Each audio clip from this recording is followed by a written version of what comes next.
How's it going out there, everybody? I'm DJ Kaz, and I'm, of course, back here to give you, exclusive to PWFEmpire.com, my NXT recap. Now, tonight, we did have the first ever last woman standing match. We had a return of a new face to the commentary table, which, let me go ahead and get into that right now. We kicked off NXT tonight with the return of one, Mauro Ranallo. Of course, we all know him from SD Live. We all know from his days in UFC. He's caught some of the best fights and matches.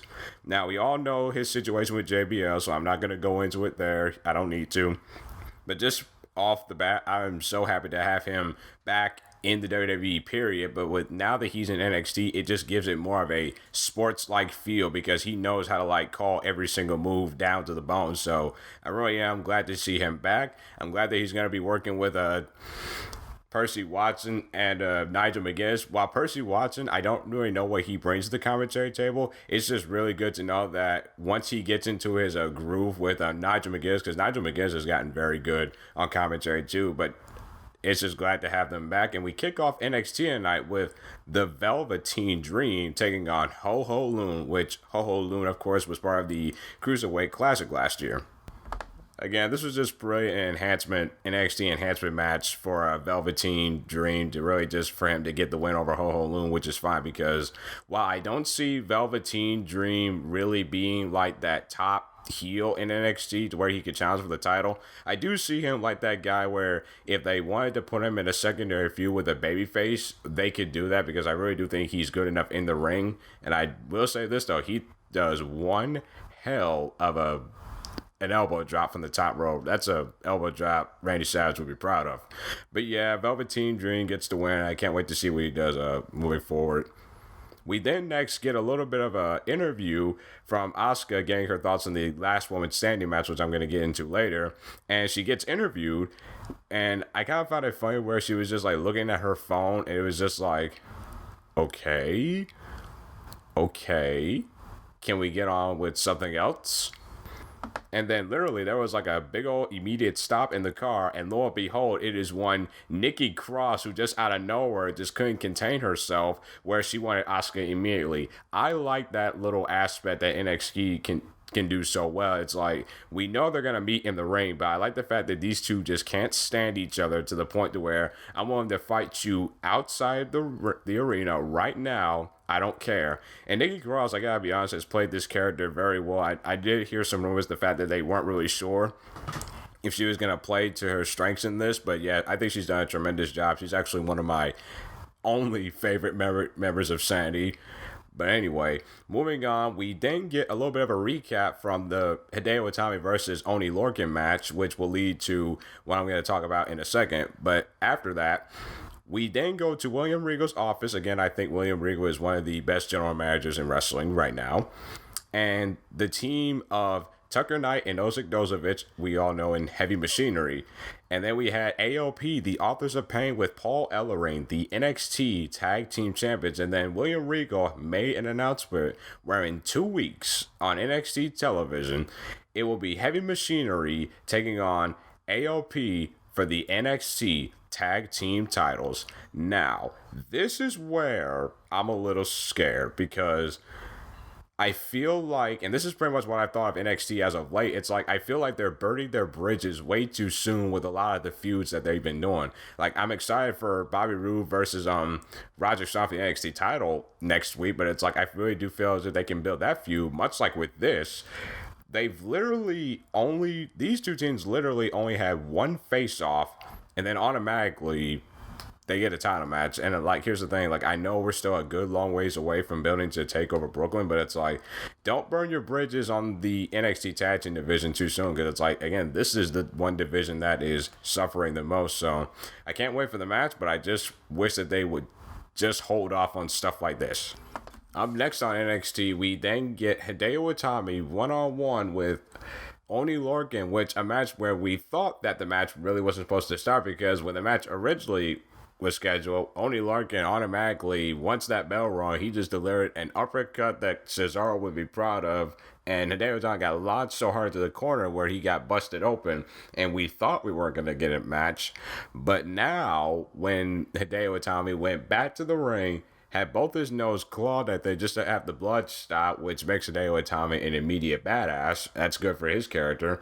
And Oni Lorcan, he actually looks very good too. Like, I like it when they can create an aspect where it's a big fight field and it's like, I want to see these two beat the ever-living shit out of each other and just have a very good outing. And this match, lo and behold, was something to behold.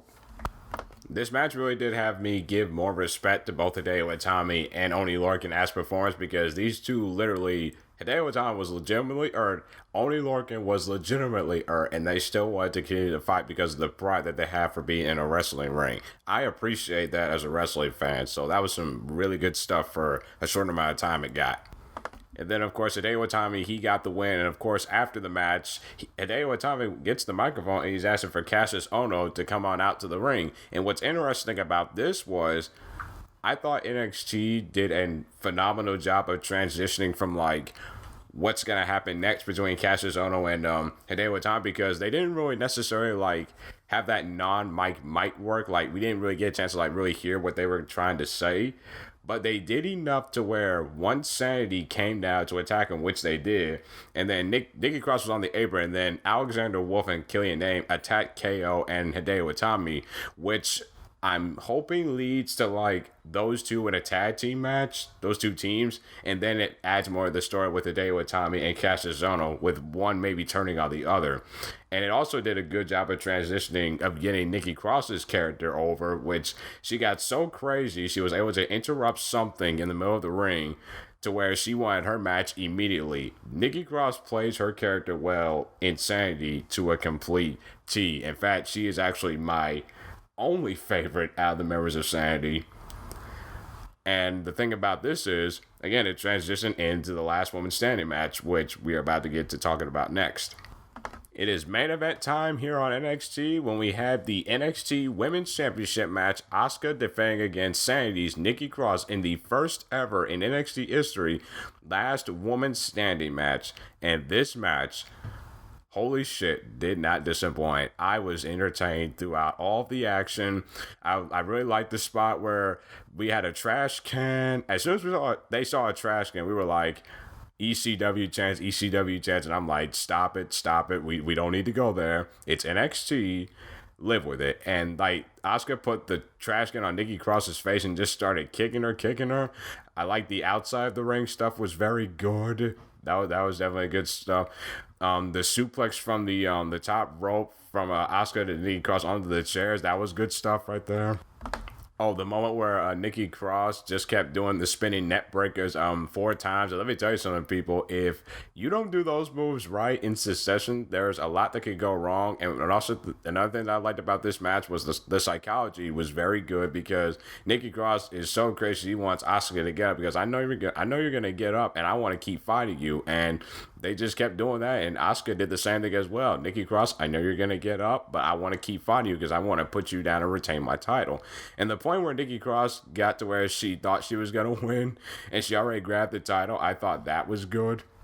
And then that one moment in the match where it just absolutely made me go apeshit was when we saw a powerbomb from the apron from Nikki Cross to Auska onto the piled-on chairs, and I completely forgot that the chairs were there. That's another thing that they did good in this match. Like, you knew there were certain spots coming, but they would do a good job enough to where you would forget that certain spot, so that way the moment that it happened, you'd be like, oh shit, I forgot those things were there. So they did a fantastic job at that. But honestly, once we got away from the ring and they got out of their element to where we got to the stage, and then they brought near the announce table, and then I clearly did think that Auska was going to lose the championship, right? Because she did a good job of selling. Like, just both women just did a phenomenal job. I knew this match was going to be great, and they did not disappoint. And this was the best match, obviously, of Nikki Cross's career so far in wrestling, period, from what I've seen, and in NXT, period. Like, right now, this is among one of my favorite matches from NXT up to date. Like, this is right up there with the AOP DIY Revival Triple Threat Elimination match from TakeOver Orlando.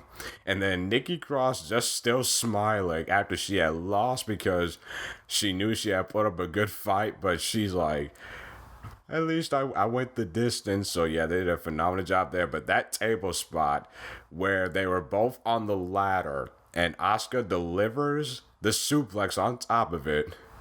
I like the fact of where they did another table spot there because it did keep both those women down from from the triple threat elimination match a couple weeks ago, to where you do the same thing here, and it actually this time Auska can get up and Auska retains the NXT Women's Championship. Overall thoughts on NXT tonight? Very, very good episode. We all know that the main event definitely delivered. I mean, honestly. And that was just such a phenomenal match. And the best part that I love about being a wrestling fan is when I don't have to really worry about the competitors because I know they can hold their own. This is by far the best women's match I've seen from WWE, period. Like, honestly, this is the best women's match I've seen from WWE, period. Not to knock on the women from the main roster, but it's like, when I get to the point to where I don't need to worry about their well-being because I know they can handle their own in these type of give-it matches and they actually let them go, that's where I am for women's wrestling. And just a little bit of a side note before I get out of here.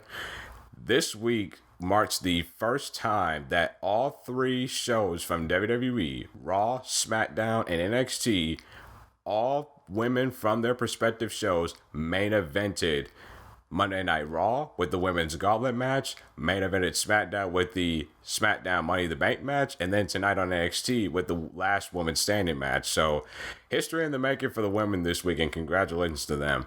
But yeah, overall thoughts on NXT tonight, very good episode. We all know next week, Hideo Itami and KO versus Killian Dane and Alexander Wolf of Sanity, so that can include my theory there. Got to see the Velveteen Dream a bit. They did a phenomenal vignette with Roderick Strong and Bobby Roode for their championship match next week for the 400th episode of NXT. And again, people, watch that last woman standing match between Auska and Nikki Cross, and it will remind you of why you are a wrestling fan. All right, guys, that is it from my end for NXT tonight. Can't wait to be back here for the 400th episode. I will see you around. Later days.